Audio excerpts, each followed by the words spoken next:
አንደበታችን ይሳደባል፣ እንሳደባለን። አቤት አሁንማ ስድብ ማዕረግ የሆነበት ጊዜ እኮ ጥሩ ተሳዳቢ ነው የሚከበረው ነው።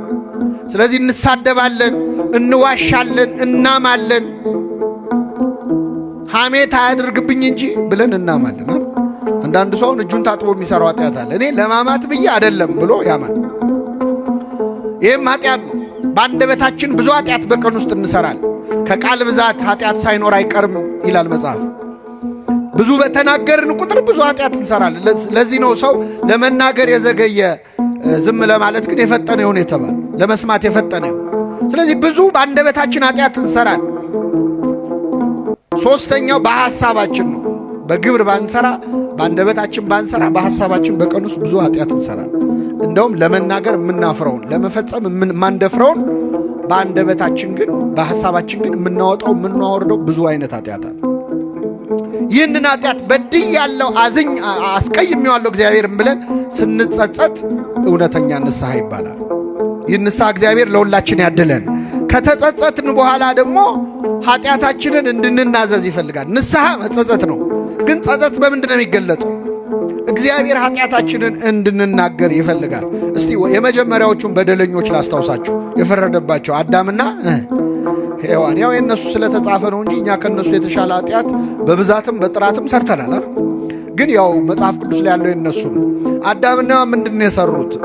አትብሉ የተባሉትን ዕፀ በለስ ምን አደረጉ? በሉ። ሔዋንን እባብ መጥቶ ዕፀ በለስን መከልከላቸውን ስትነግረው እግዚአብሔር አትብሉ አለን ስትለው አየለም እንደሱ እኮ አምላክ እንዳትሆኑ ነው፣ ሞትን አትሞቱም አላት። ግድ የለሽም ብሎ መከራት ዲያብሎስ። ይሄ በነገራችን ላይ ሰይጣን ዛሬም እባብ ሆኖ ይመጣል እኛ ጋር። እባብ እንኳን አይሆንም፣ አንዴ የተነቃ ዘዴ ስለሆነ በተለያየ ሰው ግን ይመጣል። ጓደኛ ሆኖ ይመጣል፣ ዘመድ ሆኖ ይመጣል፣ የቅርብ ወዳጅ ሆኖ ይመጣል።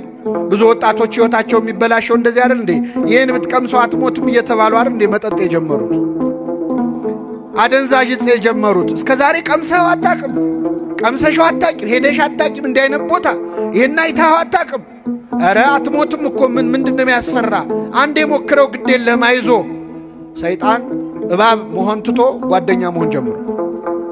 ስለዚህ ሔዋን የእባብን ምክር ሰማች፣ ዕፀ በለስን በላች። እንኳን አምላክ ልትሆን ሰው መሆንም አልቻለች። ከዛ በኋላ ክብራቸው ጸጋቸው ምን አለ? ተገፈፈ። እርቃናቸውን ቀሩ። ኃጢአት ማለት እርቃን መሆን ነው ምእመናን፣ ራቁት መሆን ነው። ከጸጋ እግዚአብሔር መራቆት ነው። ኃጢአት ማለት ቀጥታ ትርጉሙ ማጣት ነው። ራሱ እግዚአብሔርን ማጣት ነው። ተጎሳቆሉ። ይህን ጊዜ አዳም በገነት ዛፎች ውስጥ ተሸሸገ ይላል። ኃጢአት እኮ መሸማቀቅ ነው፣ ማፈር ነው። ኃጢአት ቀና ብለህ እንዳትሄድ የሚያደርግ ነው፣ የሚያሸማቅቅ ነው።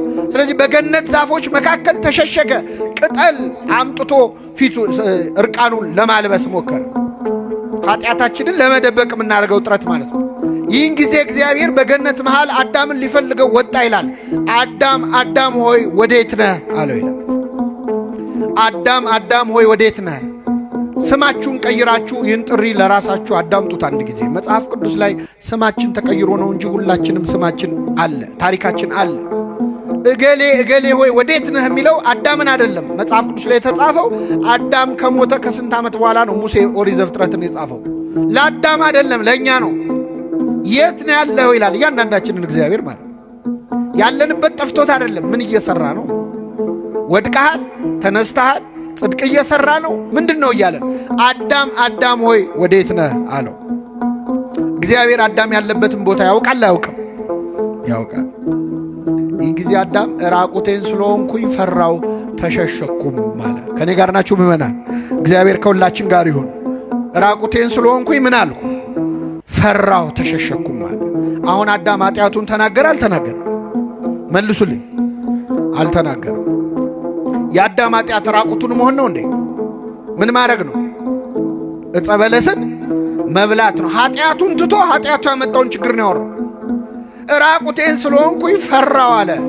ራቁቱን መሆኑን አይደለም መናገር ያለበት፣ ዕፀ በለስን በላው ነው ማለት ያለበት። ብዙ ጊዜ ንስሐ አባቶቻችን ፊት ቀርበን ኃጢአቱን ትተን ኃጢአቱ ያመጣውን ችግር የምናወራ ሰዎች አሉ። አባ ይሄ መጠጥ እኮ ጤና አሳጣኝ ይላል። ምን አመጣው? ሰካራም ነኝ ነው የሚባለው አይደል? መጀመሪያ ቀጥታ ኃጢአቱን ዘሎ ኃጢአቱ ያመጣውን ችግር ተናገረ። እግዚአብሔር ደግሞ ጠየቀው፣ ራቁትህን መሆንህን ማን ነገረ? አትብላ ካልኩ ዛፍ በላህን አለ። ይገርም ቅድመ ይፍጥሮ ለአዳም ያምር ግብሩ ይላል። አዳምን እኮ ያውቃል ሳይፈጥረው እንደሚበድል። መረጃ አይደለም እግዚአብሔር እየጠየቀ ያለው። እመን ኃጢአትህን አፍ አውጥተህ በድያለሁ በለኝ ነው የሚል። ይህን ጊዜ አዳም ምን አለ? ረዳት ትሁንህ ብለህ የሰጠኸኝ ሴት ከዛፉ ሰጠችኝና በላሁ አለ። አሁን ተናገረ አልተናገረ? ተናገረ። ከዛፉ ሰጠችኝና ምን አለ? በላሁ ነው ኃጢአቱ። ከዛ በፊት ያለው ንስሐ ሳይሆን ክስ ነው። ማንን የከሰሰው? መልሱልኝ። ሔዋን አንደኛ ተከሳሽ ሔዋን ነች። ሁለተኛ ተከሳሽ ክብር ይግባውና እግዚአብሔር። ረዳት ትሁንህ ብለህ ምን ያልከኝ አንተ እሷን ባሰጠኝ እሷን ማሰጠኝም እኔ ምን አልልም አልበላም። ስለዚህ ሁለተኛ ተከሳሽ እግዚአብሔር። አንዳንዴ ኃጢአትን ሰራና ወይ ሰውን ከሳል። ጓደኛዬ ገፋፍቶኝ እገሌ ገፋፍቶኝ እንዲናርግ ብላኝ ይሄ በሰው ስናመካኝ። ሁለተኛ እግዚአብሔር ላይ እናመካኛለን። ደስ ብሎን የሰራነውን ኃጢአት ምን ነው ተውከኝ እንዲህ ሲሆን ደስ ብሎ እኮ ነው ያረኳት። በነፃ ፈቃድ የሰራውን ኃጢአት እግዚአብሔር ላይ መልሶ መስጠት ማለት። ስለዚህ ረዳቱን ብለ የሰጠኝ ሴት ከዛፉ ሰጠችኝ። በጣም ይገርማል። የሰጠኝ ሴት በሉ እስኪ አይሰማም። የሚገርም እኮ ነው። ሔዋንን ያገባት ሰሞን አዳም ምን ሲል ነበር? የሰጠኝ ሴት አይደለም አጥንትሽ ስጋሽ። ይኸውላችሁ ትዳር ሲጀመር አጥንቴ ስጋዬ አካሌ ይላሉ ባሎች። ከዛ ትንሽ ሲቆዩ እቺ ሴት ይላል፣ የሰጠኝ ሴት ይላሉ።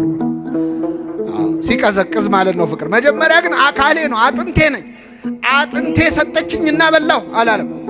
አካሌ ሰጠችኝና በላሁ አላለም። የሰጠኸኝ ሴት አለ። ለእግዚአብሔር መልሶ ሰጠው። እግዚአብሔር ይህንን አዳም የከሰሰውን ክስ ሲሰማ እንዴ ሔዋን ላይ ዞሮ አንቺ ምን ሆነሽ ነው የሰጠሽው? ለምን ሰጠሽው አላላት።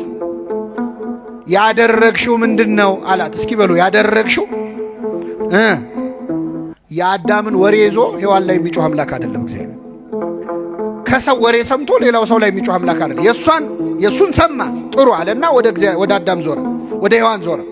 ያደረግሽው ምንድነው አለ። እያንዳንዱ ሰው የየራሱን ታሪክ እንዲተርክ እድል የሚሰጥ አምላክ። እሺ አንቺ ደግሞ ተናገር፣ ያደረግሽው ምንድነው አለ። እሷ ደግሞ እባብ አሳተኝና በላዋለች።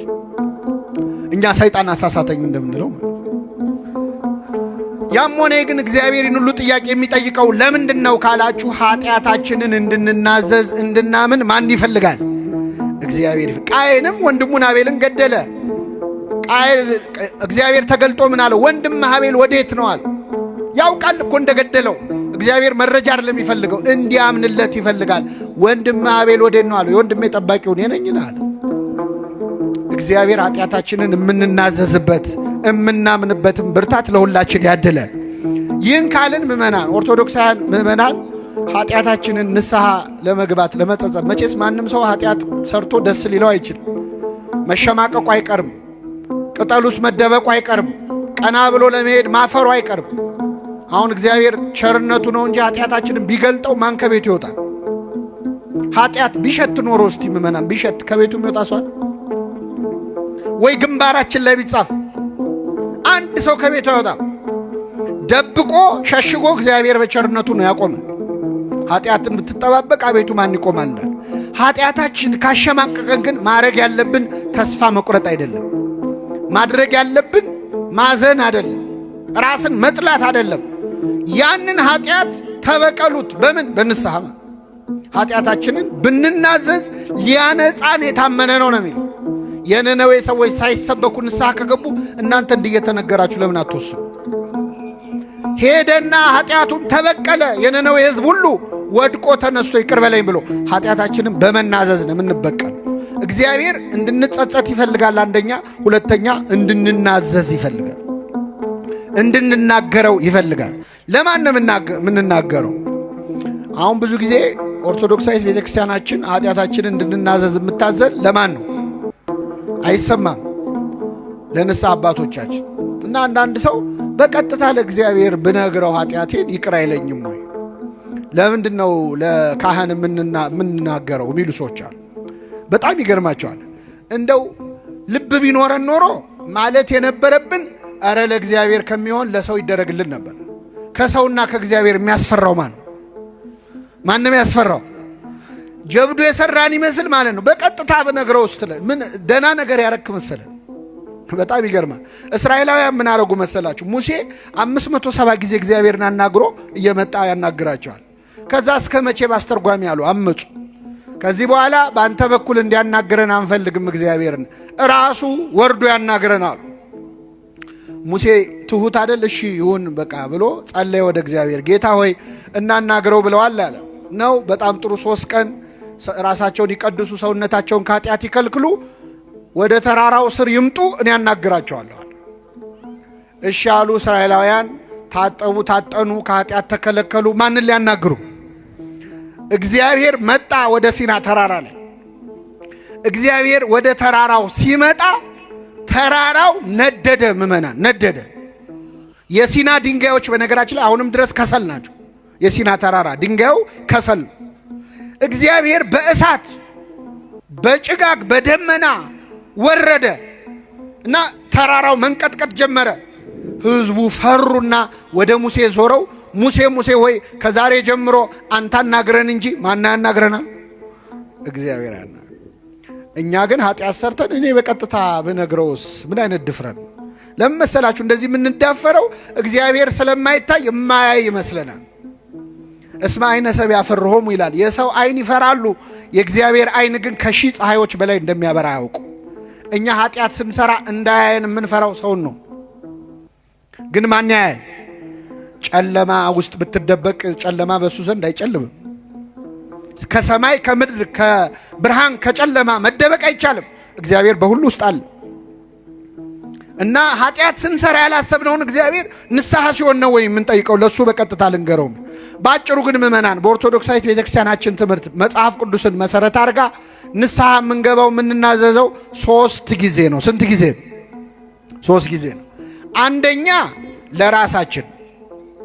አንደኛ ለማ ለራሳችን። በዚህ በሉቃስ ወንጌል ምዕራፍ 15 ላይ ከአባቱ ቤት የጠፋው ያ ልጅ ታሪክ ተጽፏል። ይህ ልጅ አባቱን ንብረት ካወደመ በኋላ ባዶ እጁን ቀርቶ በአሳማ በረት ውስጥ ቁጭ ብሎ ሳለ ይላል ተጸጸተ፣ ወደ ልቡ ተመለሰ፣ ንስሐ ተሰማው። ይህን ጊዜ በአባቴ ቤት እንጀራ የሚተርፋቸው አገልጋዮች ስንት ናቸው? እኔ ግን እዚህ በኃጢአት በረሃብ እሰቃያለሁ። ስለዚህ አሁኑኑ ተነስቼ ወደ አባቴ እሄዳለሁ፣ እንዲህ ብዬ ነግረዋለሁ። አባቴ ሆይ በሰማይና በፊት በደልኩ፣ ከእንግዲህ ወዲህ ልጅህ ተብዬ ልጠራ አይገባኝም፣ ከአገልጋዮችህ አንዱ አድርገኝ እለዋለሁ አለ ይላል። ይህንን የተናዘዘው ለማን ነው? ለራሱ። ስለዚህ ምእመናን ወደ ንስሐ አባት ከመሄዳችን በፊት ወደ እግዚአብሔር ይቅር በለኝ ከማለት በፊት ቁጭ ብሎ ሰው ራሱን መመዘን አለበት። ምን ሳረግ ነው ያልኩት? እስቲ ዛሬ እዚህ ቤተክርስቲያን ከመምጣታችን በፊት የት ነው ያልነው? ስራ ላይ ወይ ትምህርት ላይ ወይ ቤታችን ነው የሚሆን? ምን ስናደርግ ነው ያልነው? ማታ ማታ ነጋዴው ዛሬ ስንት አተረፍኩ ዛሬ ስንት ከሰርኩ ብሎ ቁጭ ብሎ ሂሳብ ያሰላ የለ? እስቲ በመንፈሳዊው ዛሬ ስንት አተረፍን ስንት ከሰርን? ነፍሴ ሆይ ዛሬ ከየትኛው እርሻ ነው ያልሽው ይላል ቅዱስ ባስልዮስ ማር ይስሐቅ። ነፍሴ ሆይ ዛሬ የትኛው እርሻ ላይ ነው ያልሽው? ለማን ስትሰሪ ዋልሽ? ለእግዚአብሔር ነው ወይስ ለሰይጣን ነው? ማንን ደስ አሰኘሽ? እስቲ ዛሬ በዋልነው ውሎ ማን ነው ደስ ያለው? እግዚአብሔር ነው ወይስ ሰይጣን ነው? ምን ምን አደረግን? ዛሬ ምን ምን አወራን? ምን ምን አየን? ምን ምን ሰማን? የዛሬ ውሎህን ቁጭ ብለህ መመዘን አለብን። ስለዚህ የመጀመሪያው ኑዛዜ ለራስ ነው። ሁለተኛው ለካህናት ነው። ለካህናት እንድንናዘዝ የእግዚአብሔር ፈቃድ ነው። እኔ 3 ጥቅሶች ነግራቸዋለሁ። ነገር በ3 ይጸናል። አንደኛ መጽሐፈ ኢያሱ ምዕራፍ 7 ከቁጥር 7 ኢያሱ 7:7 ላይ አካን ለተባለ ሰው የእግዚአብሔር ነቢይ ሌዋዊው ኢያሱ የነዌ ልጅ ማለት ነው አንድ ቃል ተናግሮታል። አቆመውና ምን አለው? ልጄ ሆይ ያደረከውን ንገረኝ፣ ለእግዚአብሔር ተናዘዝ አለ። እስኪ በሉ ያደረከውን በሉ እንጂ ንገረኝ፣ ለእግዚአብሔር ተናዘዝ። ለማን ተናዘዝ? ያደረከውን ምን በለኝ? ለካህናት መናገር ለእግዚአብሔር መናዘዝ ነው።